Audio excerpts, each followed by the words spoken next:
Hello, and welcome to another episode of the Small Town Tourist Podcast, where we experience and explore everything that makes small towns great. I'm your host, Abby, and I'm not going to waste any time here. We are going to be hanging out with Kris Nelson from Premier Real Estate Services, talking all about the real estate market here in central Minnesota.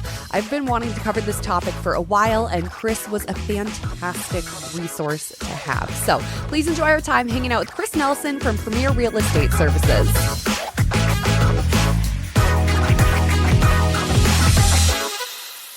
Whenever you're ready, name, where you're from, and what you do. Awesome. My name is Kris Nelson. I am from St. Cloud, Minnesota, and I have been a realtor with Premier Real Estate Services for the last 6 years. 6 years in the real estate business. Yes. And over this past 6 years, I feel like you've kind of got to see the highs, the lows, the extremes of both ends, just because of how vastly different it is from 6 years ago. The market is so different from 6 years ago. I certainly have not seen lows. I mean, really going into, so I started in 2018, and in 2018, I mean, the market was fairly balanced, but it was a great time for sellers. There were lots of opportunities for buyers. Interest rates were super low. We had no idea that a pandemic was coming. Yeah, and so it was good. It was good. It was I would say maybe normal, like pretty level. And then we got into 2020, again, nobody knew what was going to happen. They decided that realtors were essential. And so So we were, able to keep selling and keep working. The market was becoming more complex and for buyers, right? So lots of multiple offers. However, all of those people that we told to wait for 2021, like it didn't get any better. It just got worse. And so now we're kind of on the other side of that. And there are some it's still a great time for sellers, but there are some opportunities for buyers. Interest rates went up again this week. So did they? We're over 7. We're at like 7.3 yesterday when I looked. I know. So, that can change in a year. And again, there's this famous phrase being coined that's like marry the house, date the rate. Oh my right? gosh. So we can all refinance. It's going to be okay.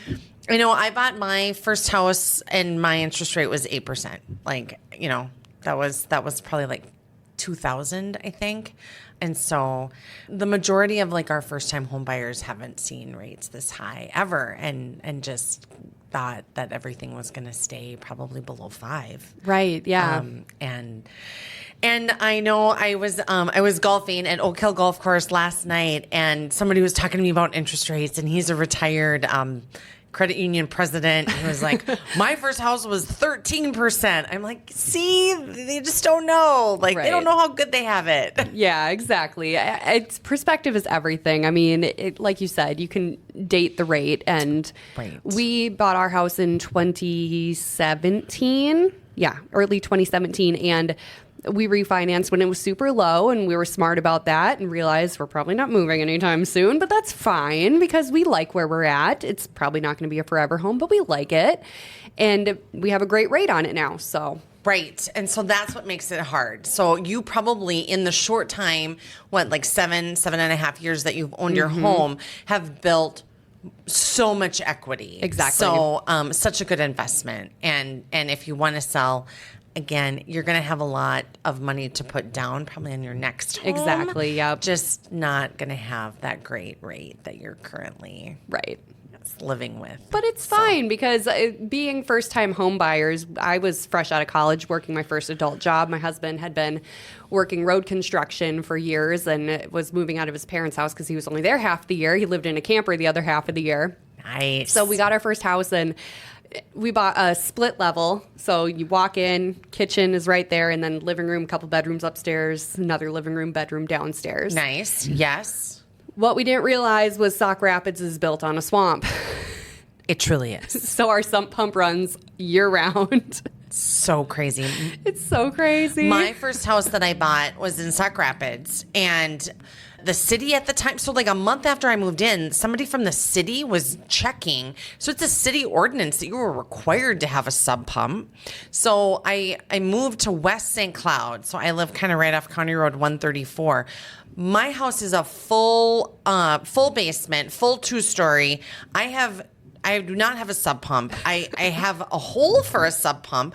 I have now lived there 19 years and never had any issues.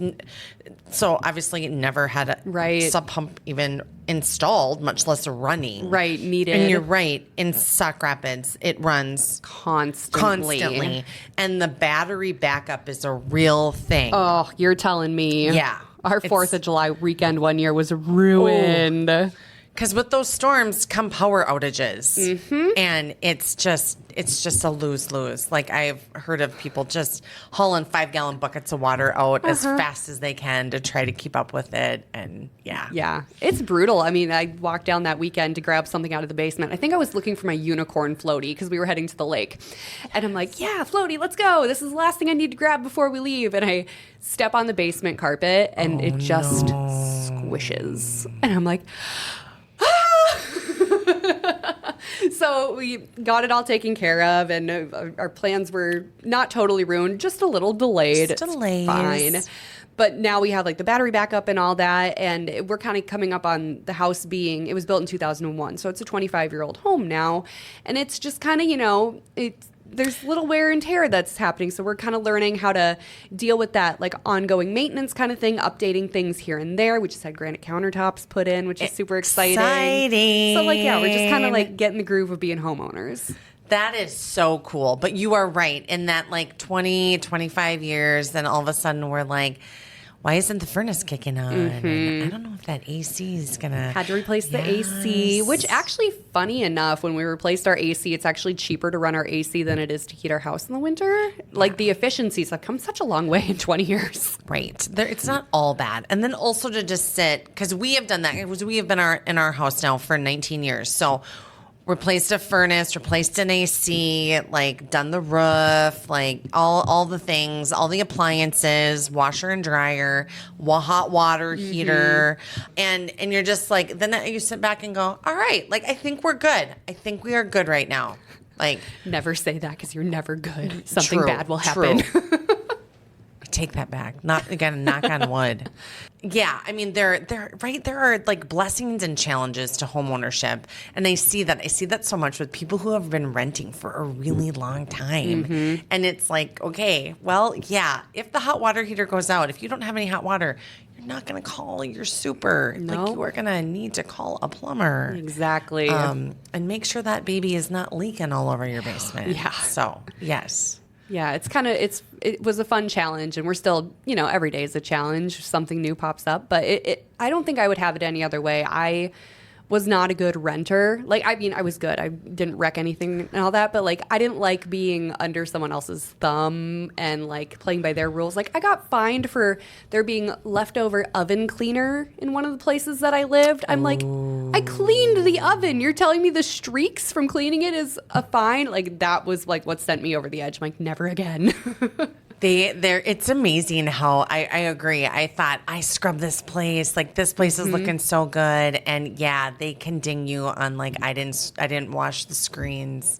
Yeah. Like yeah, you're right. Crazy. I missed that. Okay, were they washed when I moved in? I'm not really sure. Or not. I know, but I'll take it. I agree, and just the equity that you're building. So like a really good example, I sold in 2018, I sold a split level in St. Augusta for $199,000. Really pretty. It was pretty straightforward. It was about 15 years old, and by straightforward, I mean kind of builder grade. I call it cookie cutter. Yeah, cookie cutter, like, and just there weren't a ton of bells and whistles to it. So they lived in that home for 2 years. And we sold it for $250,000. That's insane. Like they had no intention of doing that. His job was transferred, and he had to move out of state, and so but just that kind of equity that they then had that money to take with them to North Dakota and put down on building a new home. So home ownership is the fastest road to wealth. I just read, again, it just pops up everywhere, of course, because I'm in real estate, so that's what I'm reading. But like 90% of the world's millionaires were built on real estate. So it just is such a smart investment. And I know that there were people here that, during like 2007 to 2009 were kind of upside down, depending on when they had purchased. So then just sit. Just sit on it. It's funny because I have people that call me and want to talk about foreclosures. And I'm like, it's almost impossible to go into foreclosure at this time. I feel like I haven't seen that in a long time. Yeah, we can put a paper cardboard sign at the end of your driveway that says for sale, and you will sell the home and not go into foreclosure. So it's pretty tough. Yeah. Because my uncle and aunt at the time bought a foreclosed house in Alexandria. Sure. And I just remember them being like a dime a dozen. Yeah. And it ended up being like a really nice house. Yes. And they can be depending also on that owner who went into foreclosure, how they responded to that foreclosure. Right, exactly. So there were houses that were destroyed. And then there were people that just gathered their things and walked out with some dignity and Yeah, it's just so wild because, you don't see that like at all anymore. It really does not. It doesn't exist. It's pretty tough. So you have to have somebody that really just didn't try. Mm-hmm. We've had a couple of houses go up for sale in our neighborhood recently, and I feel like the second the sign gets pounded in that says for sale, the sign that says sold goes on top of it. Right. What's kind of been the turnaround time lately on a house going for sale and then selling? Right. So that is a great question. So it has increased. So we kind of call that days on market. Okay. Right. And so, we were literally at like 7. Right. So I would say right now that we're probably more around 28. Okay. So there was a time, especially in 2022, when I would list your house and I would let you know, we're going to let this go live on Friday. I'm going to have you take the kids and the dog, go away for the weekend. And on Sunday night, I'm going to have a spreadsheet with all of the offers, and we'll go through what the best option should be and how we should move forward. It's not quite that fast anymore. Okay. So depending on the price point, right? So if we're under 300,000, we're still moving pretty quick, but over 300, you're just going to sit a little bit. Right. Buyers have options, and so you just don't have as much competition over that price range. So yeah, I feel like it was like 2019, 2020, right in that range. My best friend was house hunting at that time. She was going from a rental property looking to buy a house with her boyfriend, and it was like they couldn't even breathe, and the house they wanted to go look at was already had like 6 offers on it, and they're like, we just want to be able to look at something and try to make a decision, but we can't even go look because we can't take off work to go do it, and it's happening so fast. Right. And then as a real estate agent, you have to be available. Like there were so many, like I'm having dinner with my husband and I are having dinner with another couple, and I'm just like, okay, I gotta go in 40 minutes. Like I gotta go show a house. It'll be gone if I don't. That's insane. Right? So, and then, and I always think too, like those same people will be like, well, we don't want to be in a bidding war. And I'm like, well, war is a really strong word.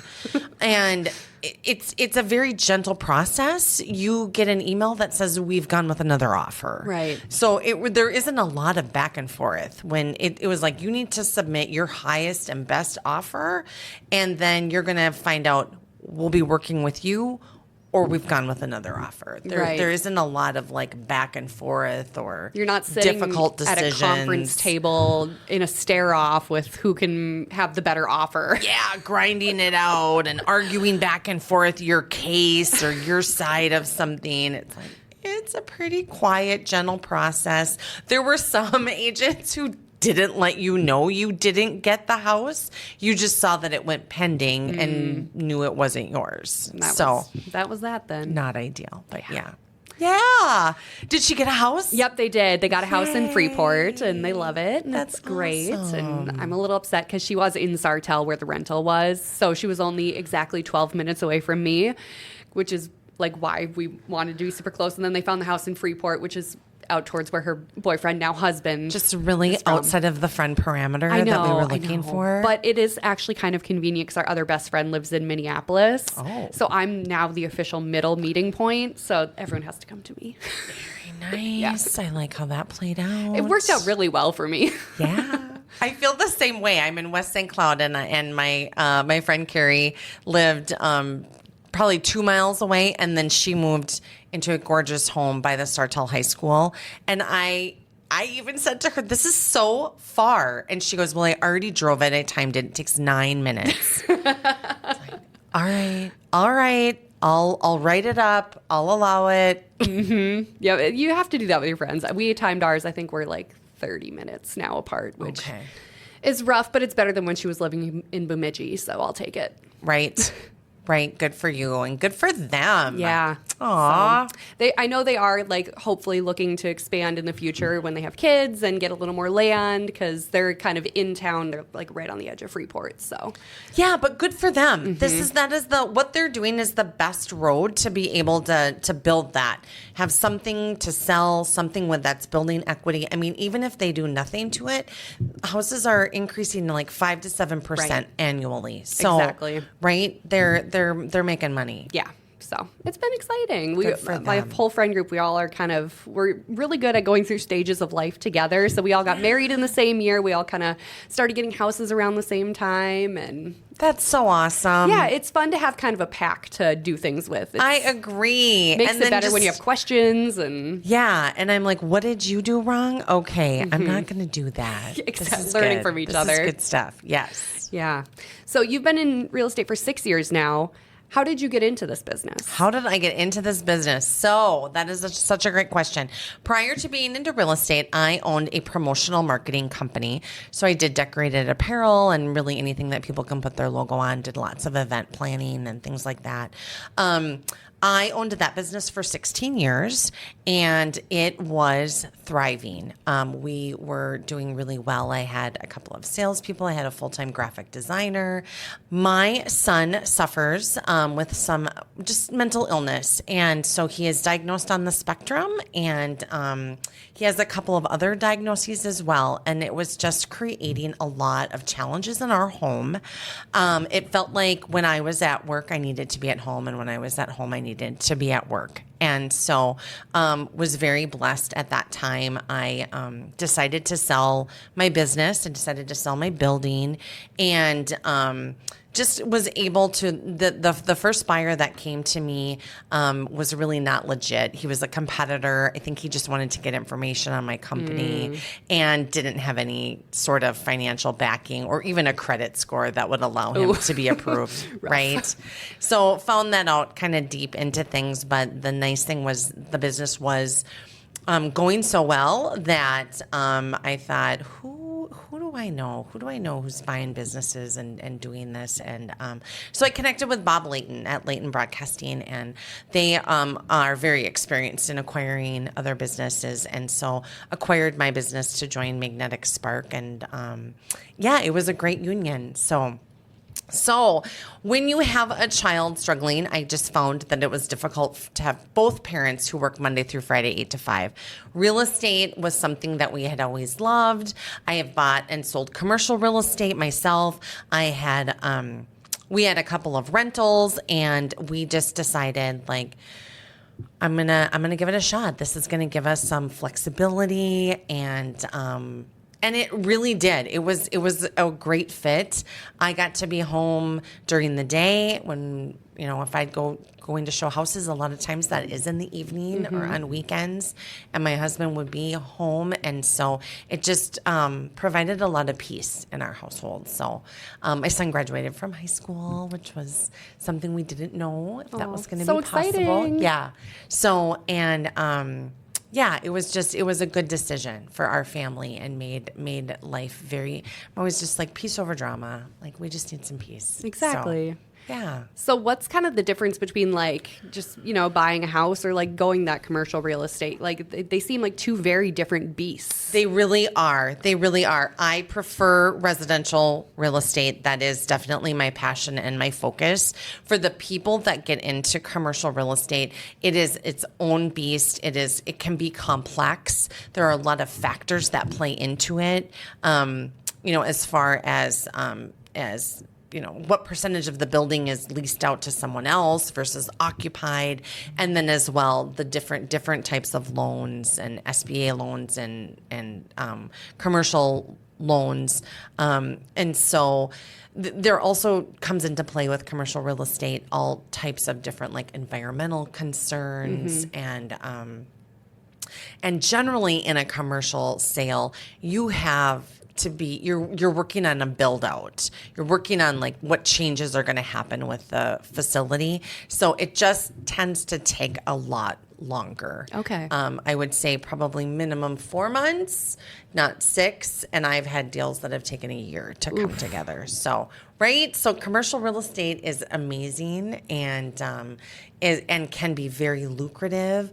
As a business owner, purchasing my space was one of the best things that I did. When I sold that space 8 years later, I had a 6-figure profit on that sale. So, I mean, it's something that I highly recommend. And I also highly recommend that you work with somebody really experienced in commercial real estate. So residential real estate is fairly straightforward. And I have worked really hard in my continuing ed to just become really trained on what am I looking for on an electrical panel? What am I looking at a furnace? I always say so when we have an inspection, best case scenario, you're not looking for a lot of surprises. Like we need to know things ahead of time. For example, I had an inspection 2 years ago, and we've had a lot of hail. So I have negotiated a lot of roofing material, a lot of amendments and clauses in purchase agreements to get a new roof, to have the roof looked at. And again, so my buyers are looking at a house, and I have friends who live on that street who I know got a new roof. Right. They were so excited about their new roof. And this guy writes in his disclosures that his roof is 17 years old. I'm like, so all your neighbors got a new roof, but you thought maybe the storm missed you. That's not how it works, especially these past couple years. Not at all. Now, there were insurance companies that were, more stringent or potentially your policy. I mean, you're going to see a lot of homeowners policies changing, and that industry kind of is in a little bit of a panic right now. But yeah, so we negotiated I'm like, we need to have, this roof needs to be replaced. The inspector then comes. Yeah, the roof is very damaged, and so really on my side, I'm like, regardless of whether your insurance company is going to pay for it or not, we would like a new roof installed prior to closing, or have money in escrow to get that done, weather permitting. So, yeah, and so it all came through. I don't believe his insurance company paid for all of it, but they paid a good portion of it. And now my buyers have a new roof. Amen. That's expensive. It's a big deal. We were no, we didn't want the hailstorm when it came through a couple years ago, but we were pretty dang excited because we needed that new roof pretty bad. Oh, yeah. So it can come at just a convenient time. It came at a convenient time for us, for sure. And we had some siding that had melted. The sun had melted some of our siding. Oh. And it just so happened to be on the side that had all the hail damage. So it really worked out good for us. All right. Unfortunate, but really good. Yeah. Yeah. And that's what I think you're going to see, insurance companies changing some of those rules and just getting a little bit more strict. I know. I have had 2 new roofs put on my home due to hail. And I don't think I'll probably get another one in my lifetime and I just had a meeting about my homeowners. It's what's frustrating about that is that I know what it costs to build a new home, and so I know what it would cost to rebuild my home, and at this time I am not currently insured to rebuild what I have. Yep. We just upped our homeowners policy because we're like, oh yeah, if if a tornado comes through and wipes it all away, we are not insured to replace it. So we, luckily enough, my husband's cousin is an insurance agent. He just started his own thing up, and we're like, okay, tell us what we need, and it worked out really well. So that is awesome. It's always good to have those people in your back pocket. No doubt, no doubt. I know my insurance agent and I worked together at La Casita in the 90s, like the one they tore down. Oh my gosh! Right? So, yeah, he's a good guy. I've known him a long time. That's fun. Yes. So kind of to wrap it up here a little bit, we could talk forever, I'm sure, but I would love to hear what your advice would be for, let's say, a first-time home buyer, and then advice for people who maybe are looking to switch houses in the next year. Yeah. So first-time home buyers, you need to save money. Like, I don't know if you've ever read Atomic Habits, but it's one of the best books. But I remember when I was buying my first house, like everything I did or looked at, I was like, well, do I want that or do I want to buy a new home? There are zero money down loan programs like rural development, or if you're a VA veteran. However, you still need money to buy a house, and you're still going to need several thousands of dollars for closing costs. We just had some new laws coming out end of July. So there was the Realtors Association has come to an agreement that sellers are not required to pay the buyer's agent. Okay. So buyers just need to be aware and just be talking with who's ever representing them that, first of all, buyers are required now to be in a signed contract with an agent prior to seeing a home, which it has been very kind of willy-nilly. Yeah, I thought that was kind of loosey-goosey. It was like, well, I had a guy on Zillow that showed me something, and my neighbor, and then my cousin went and showed me that. Yeah, we had like 3 or 4 people show us different stuff. The law is changing on that. So we as agents are not allowed to show a home without a signed agreement. Or like you just call the listing agent and be like, hey, can we get into the house tomorrow? They would need to have you sign an agreement that you're working with them. So that is going to be a big adjustment. There'll just be lots of explaining and a little more commitment. So hopefully it'll make it just a little bit more professional. So just, I would say, like, get your ducks in a row, save your money, look at lots of houses. I always have people like,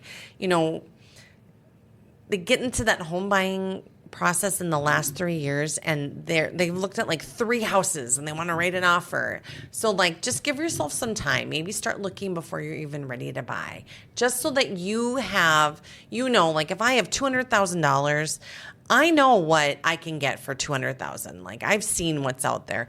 Don't go by pictures. So we use professional photography. We can make a city lot look like a football field. Right, exactly. Like, don't just go by the pictures. Or those houses that I call like a Pinterest house, where it looks gorgeous. And I get in there, and these aren't marble countertops. This is Formica. That's a picture of marble.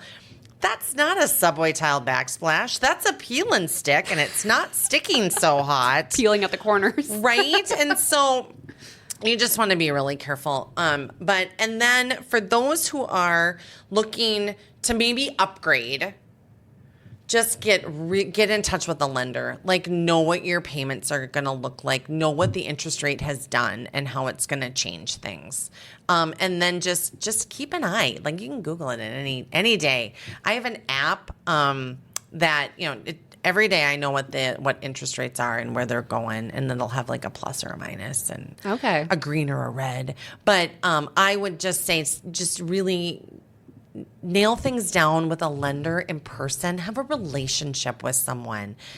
Some of those online sources just don't take into account enough detail. Your credit to debt ratio, your taxes, your homeowners insurance, all of those things are going to be included in what that payment looks like. Right. And it might just look a lot different at 3% than at 7%. Correct. So, right. So you may not be able to afford quite as much as you thought you could. I had someone do that. So that we looked at a house, they wrote up the offer, then they talked to their lender, then found out what the payment was going to be and had to back out. So we just want to be ahead of everything, be very professional in what we're doing, and know what we can handle. Be prepared. Right? Be prepared. Be informed.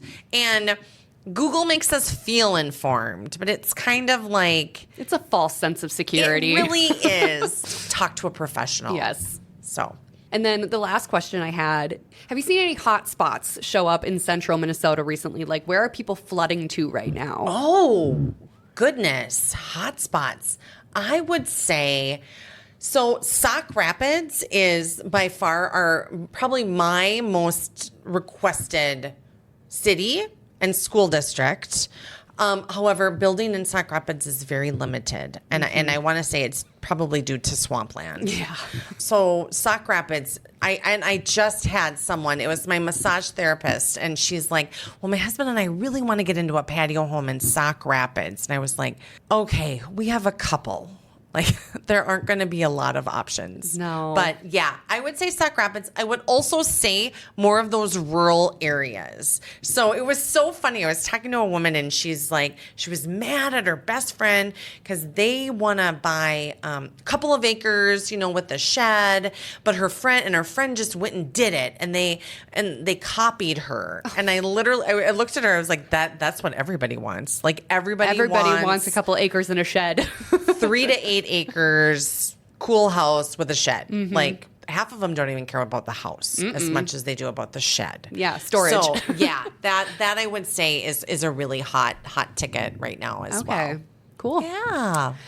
Well, this has been so much fun. We'll have to do it again because, I would like I love said, I that. think we could probably do another hour on this. No, so fun. Thank you for having me. Thank you for sharing all of your knowledge. And if people are like going, oh, I want to work with Kris. She sounds awesome. She knows what she's talking about. How can they get a hold of you? They can find me at KrisNelsonRealtor.com, or they can give me a call, 320-761-3880. Perfect. Thank you so much. Yes, have a great day.